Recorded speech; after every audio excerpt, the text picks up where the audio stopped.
Hello students, कैसे हैं आप सभी लोग। मैं हूं Pooja Singh and welcome back to my channel accounting master class and this is the 7th lecture. ये मेरा 7वां लेक्चर है ऑफ आवर लेक्चर सीरीज, जिसमें हम डिस्कस कर रहे हैं यूजीसी नेट कॉमर्स का जो 2020 का जो क्वेश्चन पेपर है वो इस समय हम लोग डिस्कस कर रहे हैं। पेपर 2 इस समय हम लोग डिस्कस कर रहे हैं एंड इसमें मैं 6 लेक्चर वीडियो ऑलरेडी अपलोड कर चुकी हूँ एंड मैं उम्मीद करती हूँ कि आपने पिछले 6 लेक्चर वीडियो देख भी लिए होंगे।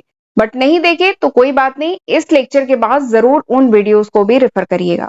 ठीक है, तो चलिए फिर आज का लेक्चर हम स्टार्ट करते हैं। तो आज हमें क्वेश्चन नंबर 19 से स्टार्ट करना है।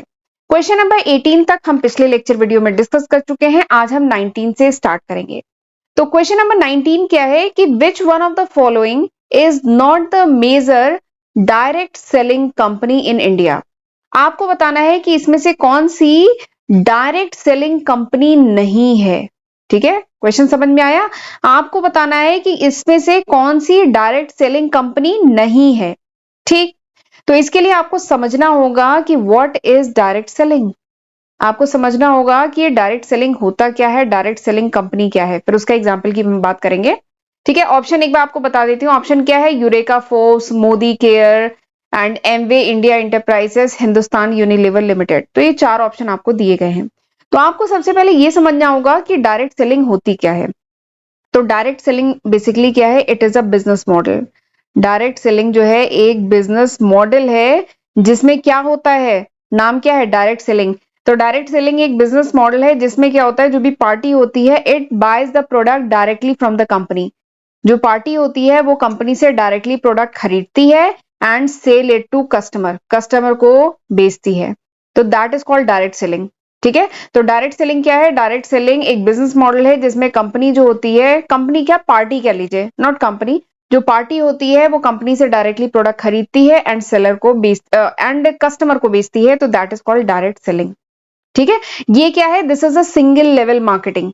वैसे मार्केटिंग मैनेजमेंट भी अपने मैंने चैनल पे कवर किया हुआ है, अगर डिटेल में पढ़ना है तो आप वहां से पढ़ सकते हैं। ठीक है, ये क्या है, एग्जाम्पल सिंगल लेवल मार्केटिंग का, यानी यहाँ पे जो इंटरमीडियरीज हैं वो केवल एक है, कंपनी से सामान खरीदा, कस्टमर को बेचा। ठीक है, it is direct selling. And direct selling के एग्जाम्पल की बात करूं तो बहुत बढ़िया एग्जाम्पल है ओरीफ्लेम। सुना होगा, कॉस्मेटिक के प्रोडक्ट आते हैं इनके, एफएमसीजी के। डायरेक्ट सेलिंग का एग्जाम्पल है ओरीफ्लेम, आपका यूरेका फोर्ब्स, ठीक है, एमवे हुआ, मोदी केयर हुआ, ये सब डायरेक्ट सेलिंग के एग्जाम्पल है। तो देखिए ऑप्शन में तो दिया है, यूरेका फोर्ब्स क्या है, डायरेक्ट सेलिंग है, मोदी केयर डायरेक्ट सेलिंग है, एमवे डायरेक्ट सेलिंग है, लेकिन हिंदुस्तान यूनिलीवर क्या डायरेक्ट सेलिंग है, no it is not direct selling. ठीक है, तो अब मेरे ख्याल से आप समझ गए होंगे यहाँ पे कौन सा आंसर सही है, option D is the correct answer. ठीक, चलिए अगले क्वेश्चन पे चलते हैं। बट अगले क्वेश्चन पे जाने से पहले मैं आपको थोड़ा सा बताना चाहती हूँ। This is the list of subject जो मैं आज की तारीख यानी जुलाई 2023 तक अपने first channel accounting master class पे कवर कर चुकी हूँ। अगर ये वीडियो आप कुछ महीने बाद देख रहे हैं, कुछ साल बाद देख रहे हैं, तो होपफुली मैं इसमें काफी न्यू सब्जेक्ट ऐड कर चुकी होंगी। ये अभी तक है जुलाई 2023 तक, तो जरूर इसका फायदा उठाइएगा। 700 से भी ज्यादा वीडियो लेक्चर आज की तारीख तक मैं अपने चैनल पे अपलोड कर चुकी हूँ। एंड अगर आपने चैनल मेरा अभी तक नहीं सब्सक्राइब किया है तो जल्दी से सब्सक्राइब कर लीजिएगा। मेरा पहला चैनल अकाउंटिंग मास्टर क्लास के नाम से, दूसरा चैनल पूजा सिंह के नाम से है। एंड दोनों ही चैनल पे आपको अलग अलग जो कॉमर्स स्ट्रीम के जो डिफरेंट सब्जेक्ट्स हैं उनके लेक्चर वीडियो सीरीज मिलती है। एंड लेक्चर यूजफुल लगे तो लाइक करना मत भूलिएगा, इससे हमें बहुत मोटिवेशन मिलता है। एंड कमेंट करके मुझे जरूर बताइएगा कि हाउ वाज दिस लेक्चर, ये लेक्चर कैसा था, आपके लिए यूजफुल था कि नहीं था। ठीक है, वैसे मैं उम्मीद करती हूँ कि इतनी मेहनत से जो मैं वीडियो बना रही हूँ वो आपके लिए यूजफुल होगा। एंड अगर आपको मेरे चैनल पे जो अपलोडेड वीडियोस हैं उनके नोट्स चाहिए, then you can download my application from Google Play Store से, आप मेरी एप्लीकेशन डाउनलोड कर सकते हैं। राइट, चलिए अगले क्वेश्चन पे चलते हैं। अगला क्वेश्चन, क्वेश्चन नंबर 20 है। क्या कह रहा है क्वेश्चन कि as per section 80G, section 80G के तहत maximum deduction allowed for any cash donation is up to the. तो क्वेश्चन क्या कह रहा है कि as per section 80G, section 80G के तहत जो मैक्सिमम डिडक्शन अलाउड है फॉर कैश डोनेशन। अब ये खास बात है, यहाँ पे कैश की बात हो रही है। कैश डोनेशन के तहत जो मैक्सिमम डिडक्शन अलाउड है सेक्शन 80G के तहत वो कितना है, क्या वो 1000 है, 2000 है, 5000 है, 10,000 है, कितना है। ठीक, क्वेश्चन समझ में आ गया। तो चलिए मैं आपको बता देती हूँ थोड़ा सा सेक्शन 80G के बारे में। इनकम टैक्स एक्ट का IT act, income tax act जो है उसका जो सेक्शन 80G है उसके बारे में थोड़ा सा बताती हूँ। तो section 80G of income tax act के तहत टैक्स डिडक्शन अलाउ किया जाता है for contribution to a certain relief fund. अगर जो टैक्स पेयर है वो कुछ रिलीफ फंड्स हैं, ठीक है, कुछ चैरिटेबल इंस्टीट्यूशन है, अगर इनको डोनेशन करता है, ठीक है, जो टैक्स पेयर है वो अगर चैरिटेबल इंस्टीट्यूशन को या कुछ रिलीफ फंड्स हैं उनको अगर डोनेशन करता है तो उसे टैक्स डिडक्शन मिलता है, ठीक है।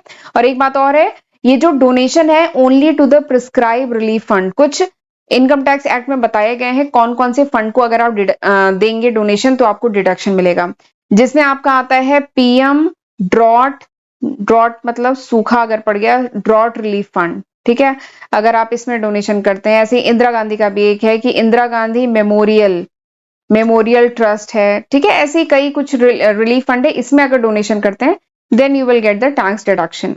और इनमें जो मोड ऑफ पेमेंट होता है वो भी ध्यान रखने की बात है, मोड ऑफ पेमेंट चेक है, ठीक है, या डीडी होता है, चेक रहता है या डीडी होता है। लेकिन अगर कैश में आपने किया है, जो मोड ऑफ पेमेंट है चेक या डीडी है, ठीक है, तो इसमें आपको डिडक्शन ज्यादा मिलता है। लेकिन अगर कैश का केस है तो केवल डोनेशन बिलो 2000, 2000 से कम का जो डोनेशन होता है ना उसी को कंसीडर किया जाता है, ठीक है, ये कैश के केस में अलग है, इसीलिए यहाँ पे स्पेशली मेंशन है कैश डोनेशन। तो cash donation is up to 2000 only. तो यहाँ पे कौन सा आंसर सही है? Option B is the correct answer, ठीक है। चलिए चलते हैं अगले क्वेश्चन पे। अगला क्वेश्चन क्या है? ये क्वेश्चन है, arrange the following procedure of income tax return E filing in India. ये जो इनकम टैक्स रिटर्न का जो ई फाइलिंग होता है इंडिया में, उसके आपको सीक्वेंस दिया गया है, तो इसको आपको प्रोसीजर को अरेंज करना है। Login, register, verification, downloading utility and preparing return, E filing of income tax return, ठीक है। तो ये 5 स्टेप दिए गए हैं, आपको इन्हें करेक्ट सीक्वेंस में लगाना है, ठीक है। तो ये आप करेक्ट सीक्वेंस में तब लगा पाएंगे when you know the procedure of income tax return. आपको आईटीआर का जब प्रोसीजर पता होगा तभी तो आप इसे लगा पाएंगे, ठीक है। तो इसलिए आपको पहले मैं थोड़ा सा बता देती हूँ।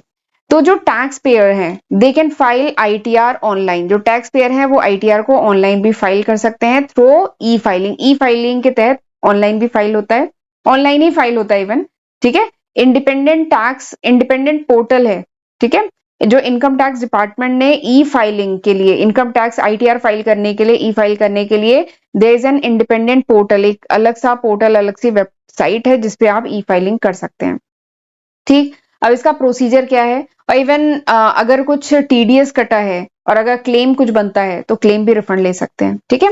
अब इसका स्टेप क्या है आपको मैं बताती हूँ। सबसे पहला क्या होता है? रजिस्ट्रेशन किया जाता है। आपके पास डॉक्यूमेंट्स वगैरह होने चाहिए रजिस्ट्रेशन के लिए। मैंने स्पेलिंग गलत लिख दी। तो सबसे पहला स्टेप क्या होता है? रजिस्ट्रेशन होता है। सबसे पहले रजिस्ट्रेशन कराया जाता है, ठीक। दूसरा स्टेप क्या होता है? लॉगिन होता है। फिर उसके बाद आप लॉगिन करते हैं विद योर पर्सनल इन्फॉर्मेशन, जो personal information generally pan card वगैरह से, और आपका यूजर आईडी पासवर्ड होता है उससे आप लॉगिन करते हैं। फिर उसके बाद आप अपनी इनकम डिटेल, सैलरी डिटेल जो है वो सब फिल करते हैं, ठीक। उसके बाद आप डिडक्शंस, जो डिडक्शंस है उसकी डिटेल फिल करते हैं, डिटेल देते हैं डिडक्शंस की, ठीक है। आपने कहाँ कहाँ पे इन्वेस्टमेंट वगैरह की हुई है, डिडक्शंस की डिटेल देते हैं। उसके बाद क्या होता है? फिर आप जो टैक्स पे कर रहे हैं, ठीक है, उसकी डिटेल आप देते हैं, ठीक। और उसके बाद आप करते हैं ई फाइलिंग। उसके बाद आप ई फाइल करते हैं और सबसे आखिरी में क्या होता है? सबसे आखिरी में होता है वेरिफिकेशन। सबसे आखिरी में होता है वेरिफिकेशन। तो this is the sequence of step, ये सीक्वेंस ऑफ स्टेप है। तो आपको समझ में आ गया होगा। तो सबसे पहले क्या करते हैं? सबसे पहले करते हैं रजिस्ट्रेशन। सबसे पहले क्या करते हैं? रजिस्ट्रेशन। उसके बाद दूसरे नंबर पे क्या करते हैं? Log in. उसके बाद तीसरे नंबर पे करते हैं downloading utility and preparing return. उसके बाद रिटर्न प्रिपेयर किया जाता है, यूटिलिटी जो कुछ फॉर्म्स होते हैं वो डाउनलोड किए जाते हैं, ये तीसरे नंबर पे होता है। उसके बाद आप ई फाइलिंग करते हैं, इनकम टैक्स रिटर्न की ई फाइलिंग करते हैं, चौथा स्टेप है। और सबसे आखिरी में आता है वेरिफिकेशन। रिटर्न फाइल होने के बाद उसका वेरिफिकेशन करते हैं, तो ये 5वें नंबर पे आता है। तो आप समझ गए होंगे इसमें से कौन सा आंसर है। सबसे पहले बी है, देन ए है, उसके बाद क्या है? उसके बाद डी है, ई है, सी है, यानी option D is the correct answer, ठीक। तो आई होप आज जितने मैंने क्वेश्चन डिस्कस किए हैं आपको समझ में आ गए होंगे। अब हम अगले लेक्चर में कुछ और लेक्चर वीडियो कुछ और लेक्चर वीडियो नहीं, कुछ और क्वेश्चंस डिस्कस करेंगे। एक्चुअली मैंने बैक टू बैक आज मेरा ये चौथा लेक्चर वीडियो है जो मैं रिकॉर्ड कर रही हूँ। तो अब मैं स्टेमर कर रही हूँ, तो आज मैं अब और नहीं रिकॉर्ड करूंगी, अब मैं इनकी एडिटिंग करूंगी और जल्दी ये वीडियो आपको मिल जाएंगे यूट्यूब पर। ठीक है, तो चलिए आज के लेक्चर में यहीं पे वाइंड अप करती हूँ। अब हम मिलते हैं अगले लेक्चर वीडियो में, तब तक अपना ध्यान रखिएगा। God bless you.